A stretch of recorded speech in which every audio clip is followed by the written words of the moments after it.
আসসালামু আলাইকুম রহমতুল্লাহি বরকাতুহু। তে বন্ধুগণ, আশা করি আল্লাহ পাকের অসীম রহমতে সকলেই সহি সালামত আছেন।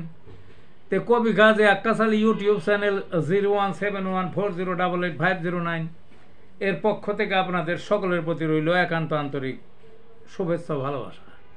তে বন্ধুগণ, এখন আপনাদের সামনে যে বয়ানটার ধারবার চেষ্টা করব, বয়ানটার নাম হলো হজম শক্তি বৃদ্ধি ও অজীর্ণ দূর করতে হোমিওপ্যাথি।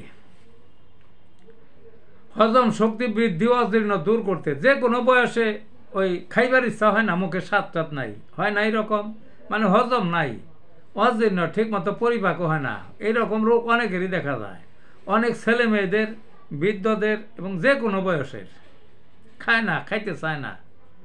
বিশেষ করে ছেলে মেয়েরা খুটকা ধরে থাকে, শরীর চিটা হয়ে থাকে, কিন্তু খায়টায় না, শরীর ভালো হবে কেমনে? কারণ ওর হজমও হয় না, বদ হজম, তারপরে ওই অজীর্ণ। তো হোমিওপ্যাথিকের একটা ওষুধ বলবো, সেটা হোমিওপ্যাথিকের যে বায়োকেমিক গ্রুপ আছে সেটা হইল ক্যালকেরিয়া ফস।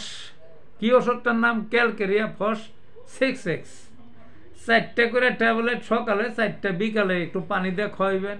আর রোজার দিনে খাওয়াইবেন কীভাবে? রাতে 2 বার 4টা করে ট্যাবলেট খাইবেন একটু পানি দিয়ে, বা খাওয়াবেন একটু পানি দিয়ে। দেখবেন যে পরিপাক ক্ষমতা অনেক বেড়ে গেছে, হজম শক্তি অনেক বেড়ে গেছে, অজীর্ণ দূর হয়ে গেছে, ওই স্বাস্থ্য ফিরে আসছে। তো ভালো থাকুন বন্ধুগণ।